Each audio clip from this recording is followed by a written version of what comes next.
আগামী 30 বছর যদি বিশ্বে কোনো তেল নাও থাকে, ওরা চলতে পারবে, প্লেন উড়াইতে পারবে। ওদের মিলস বন্ধ হবে না, ফ্যাক্টরি বন্ধ হবে না, ওদের ইন্টারনেট সেকশন বন্ধ হবে না, বিদ্যুৎ বন্ধ হবে না, ওদের কোনো কিছুই বন্ধ হবে না, কোনো প্রযুক্তি বন্ধ হবে না। এত তেল তারা এখন রিজার্ভ করলো কি দিয়ে? ওর দেশে ছাপানো বিনামূল্যের ডলার দিয়ে। এবং সেই ডলারটা আমরা নিলাম, নিয়ে আমরা মাশাআল্লাহ অট্টালিকা নির্মাণ করলাম, আর মনে করলাম যে মাশাআল্লাহ আমি তো খুব ধনী হয়ে গেলাম, সমৃদ্ধি অর্জন করলাম। এরপরে তারা আরবদেরকে বুঝালো, ইয়া শেখ, আরবদেরকে বুঝালো, হাবিবি, ইয়া হাবিবি, কাছে আসেন, শোনেন, আমরা আপনাদের কাছে তেল আছে, আপনারা তো তেল বয়কট করে দিয়েছেন, আর তেল ছাড়া তো আমাদের যুদ্ধ বিমান ফ্লাই করছেন। তেল কাদেরকে দিয়েছে আল্লাহ পাক? মিডল ইস্টে আরবকে দিয়েছে, ঠিক আছে? এখন হাবিবিকে বলা হচ্ছে আপনারা তো তেল বয়কট করে দিলেন। এটা করেছিল বাদশাহ ফয়সাল বলেন রাহিমাহুল্লাহ, উনি একজন সাহসী নেতা ছিলেন, এই জন্যই তাকে গুপ্ত হত্যা করা হয়েছে। সাহসী যারা, তাদেরকে গুপ্ত হত্যা করে এদের একটা সুন্নত, এটা মাথায় রাখবেন। খুব ট্যালেন্টেড একজন দেখবেন, খুব ট্যালেন্টেড একজন বিজ্ঞানী দেখবেন, হঠাৎ নাই তাবাস করে মিসাইল এসে পড়ে গেল। এমন সূক্ষ্ম স্নাইপার দূর থেকে 12,000 কিলোমিটার দূর থেকে মেরে দিল, আপনার কলেজের মধ্যে ফেলে গেল। এগুলো জেনে বুঝেই আমরা প্রতিদিন সকাল করি, সন্ধ্যা করি, আলহামদুলিল্লাহ। কারণ অ্যাটলিস্ট আপনাকে তো জানতে হবে। জেনে নেন, পরে আপনারা চিন্তা করবেন যে কিভাবে লাইফ লিড করবেন। ফাযাক্কির ইন্নামা আনতা মুযাক্কির, আপনি উপদেশ দিন, শুধু আপনি উপদেশদাতা, লাস্তা আলাইহিম বিমুসাইতির। ফাযাক্কির ইন নাফাআতিয যিকরা সায়াযাক্কারু মান ইয়াখশা, যারা আল্লাহকে ভয় করে তারা ফিরে আসবে ইনশাআল্লাহ। তো যেটা বলছিলাম, বাদশাহ ফয়সাল একদম বয়কট করে দিলেন। এবার ওরা এসে বুঝাচ্ছে যে তেল ছাড়া তো আমাদের চলছে না। এদিকে ওদের ডলারের মান কমে যাচ্ছে, মুদ্রাস্ফীতি হচ্ছে, ইনফ্লেশন হচ্ছে। এখন তারা বোঝালো যে ঠিক আছে, একটা চুক্তি করা যাক। যুবকরা ভালো করে শোনেন, এগুলো জানেন না বলেই অনেক সময় আপনি সহি বলে সহি ভুল পথে যাচ্ছেন। ভাই, সহি পথেই যাচ্ছেন, বাট এটা সহি ভুল হয়ে যাচ্ছে। ওরা বুঝাতে পারছি? সহিহের আড়ালে একটা মারাত্মক জয়ীফ আর জাল আকীদা আছে, এটা আপনার সামনে সহি দিয়ে ঢেকে দেওয়া হয়েছে, বুঝতে পারতেছেন না। এই জায়গাটাকে ভালো করে বোঝেন। যখন উম্মর সাথে কেউ গাদ্দারি করে তখন সে সহি থাকে না। উম্মতের সাথে কেউ যদি গাদ্দারি করে তখন সে কি থাকে না? সহি থাকে না। এখন আসেন, আমি ধর্মতাত্ত্বিক কথা বলছি আগে। এখানে বাদশাহ ফয়সাল তাকে কনভিন্স করা হলো, ঠিক আছে আমরা তেল কিনবো, আপনাদের কাছ থেকেই কিনবো, আপনাদের গালফ কান্ট্রি যেগুলো আছে এদের কাছ থেকেই কিনবো। তবে একটা শর্ত, আপনারা তেল বিক্রি করবেন শুধু মার্কিন ডলারে, অন্য কোনো কারেন্সিতে তেল বিক্রি করতে পারবেন না। বলেন নাউজুবিল্লাহ। আপনি বাংলাদেশ গভর্নমেন্ট যদি গিয়ে এক ব্রিফকেসের মধ্যে 1 কোটি টাকা নিয়ে যায়, বুঝেন কথা, বুঝতে পারতেছেন? 1 কোটি টাকা আমাদের টাকা নিয়ে গিয়ে যদি বলে শেখ হাবিবি আমাকে তেল দাও, ওরা বলবে তেল দিতে পারবো না, খালাস, কুল্লু খালাস, এখান থেকে বের হও। কথা বুঝতে পারেন না? 1 কোটি কি দিবেন? টাকা, তেল দিবেন, লিখে নেন, দিবে না। কিন্তু সেই 1 কোটি টাকাকে যদি আপনি ডলারে কনভার্ট করেন, ওটাকে ডলার দিয়ে কনভার্ট করেন, করে যদি বলেন হাবিবি তেল, তখন বলবে যে আসো তাড়াতাড়ি লাইফে তেল নিয়ে যাও, খালাস, কুল্লু খালাস। আর বুঝতে পারছেন? তেল বিক্রি করব শুধুমাত্র ডলার দিয়ে, ডলার ছাড়া অন্য কোনো কারেন্সিতে তেল বিক্রি করতে পারবো না। এইটা পশ্চিমারা আরবদের সাথে একটা সন্ধি করলো, আর কি চুক্তি করলো। এই চুক্তির নাম হলো পেট্রো ডলার মনিটরি সিস্টেম। বুঝতে পারলাম? Petro monetary system. এর বদৌলতে আরবের মরুভূমি হয়ে গেল এখন একদম অট্টালিকার প্রাসাদ। বোঝা যায়? মরুভূমিগুলো হয়ে গেল কি অট্টালিকার প্রাসাদ, আর বাকি পুরো মুসলিম উম্মার উপর দেখেন কি তোর অবস্থা। শুধু তাই না, ওই ডলার হলো একদম লিডার, কারেন্সির লিডার। এখন ওই ডলার তেলের মান নির্ধারণ করবে, আপনি টাকা দিয়ে করতে পারবেন। সারা বিশ্বের সবচেয়ে বড় অর্থনৈতিক জুলুম হচ্ছে এই পেট্রো ডলার মনিটরি সিস্টেম। এর চেয়ে বড় কোনো জুলুম হয়নি অর্থনৈতিক জীবন। এখন অনেক ওলামায়ে কেরাম আছেন আপনারা এখানে, আমি জানি উপস্থিত, আপনারা একটু ফিকহের কিতাবগুলো মোতালা করে আমাদেরকে একটা ফতোয়া দিয়েন, এইরকম মনিটরি সিস্টেম প্রণয়ন করা জায়েজ না না জায়েজ, এটা আপনারা চিন্তা ফতোয়া দিয়েন, আমি ফতোয়া দিতে পারবো।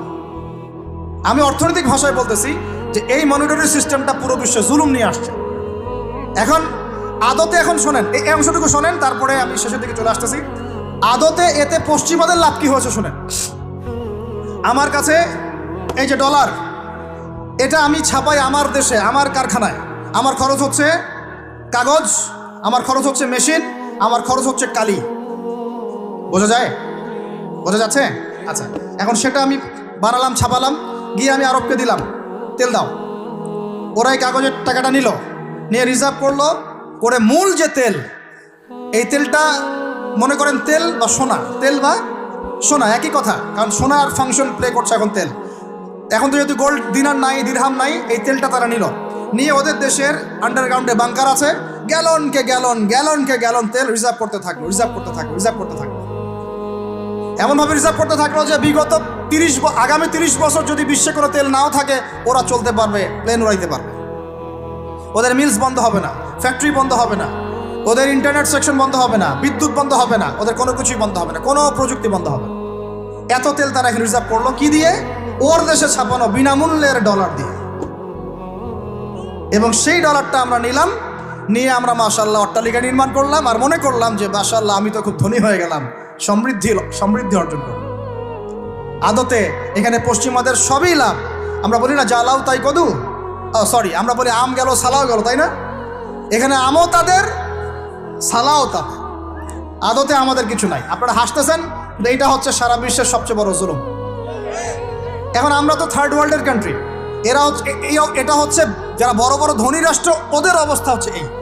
আর আমরা যারা থার্ড ওয়ার্ল্ডের কান্ট্রি, উন্নত বিশ্বের দিকে এগিয়ে যাচ্ছে, আমরা যারা আস্তে আস্তে, যে পথে আমাদের দুর্নীতি বাধা, আমাদের এই যে নৈতিকতার অবক্ষয় বাধা, আমাদের মধ্যে আমানতহীনতা বাধা, এই বাধাগুলো আমাদেরকে আগাতে দিচ্ছে না। তা আমাদের অবস্থা কি হতে পারে তাহলে চিন্তা করুন। এখন আমরা এই জায়গায় আছি, এই জায়গায় বসে বসে আপনি মনে করছেন যে আপনি মাশাআল্লাহ খুব পাক্কা মুসল্লি, হালাল খাচ্ছেন, নামাজ পড়তেছেন, তাহাজ্জুদ গোজার, জান্নাত কিনে নিয়েছেন মাশাআল্লাহ। অথচ আপনার অর্থনীতি সুদভিত্তিক, এবং এই সুদভিত্তিক অর্থনীতির আন্ডারে থেকে কোনো বেসরকারি ব্যাংক পর্যন্ত 100% সুদমুক্ত সিস্টেম দিতে পারবে না। ফুল স্টপ, খালাস। আর এর উপরে আবার আছে ঘুষ, তার উপরে আবার আছে দুর্নীতি, তার উপরে আপনারা আবার মাপে কম দিচ্ছেন, তার উপরে আবার পণ্য মজুত করছেন, মার্কেটে ইচ্ছাকৃতভাবে প্রাইস বাড়ায় দিচ্ছেন, এই কাজগুলো করছেন। কিন্তু একটা সমাজ পেয়েছি বলে কথাগুলো এভাবে মাহফিলে বললাম, এগুলো মাহফিলে কিন্তু আলোচনা হয় না। এগুলো কি মাহফিলে আলোচনা হয়? আমরা বিশ্বাস করি গাজীপুরের শহরের মানুষ, সব ঢাকার মানুষ, আপনারা সব বুঝেন, ইন্টেলেকচুয়াল অডিয়েন্স আছে নাকি। এই কথাগুলো খোলামেলা বলার কারণেই ওদের দ্বারা পালিত কিছু তথাকথিত শায়েখ আমার উপর খুব ক্ষিপ্ত। এর আকীদা ঠিক না, এর মানহাজ ঠিক না, লেকচার শোনা যাবে না, ইত্যাদি ইত্যাদি। ঠিক আছে, আমারটা শোনার দরকার নেই, তোমাকে শুনতে কে বলছে? তোমার শোনার ইচ্ছা করে না, তুমি শুনিও না। যাদের শোনার ইচ্ছা তারা শুনবে ইনশাআল্লাহ।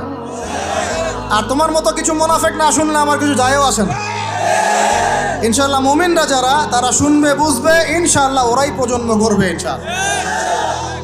আর আমাদের ভুল হতে পারে, ভুল হলে সেটা ওলামায়ে কেরাম সংশোধন করবেন।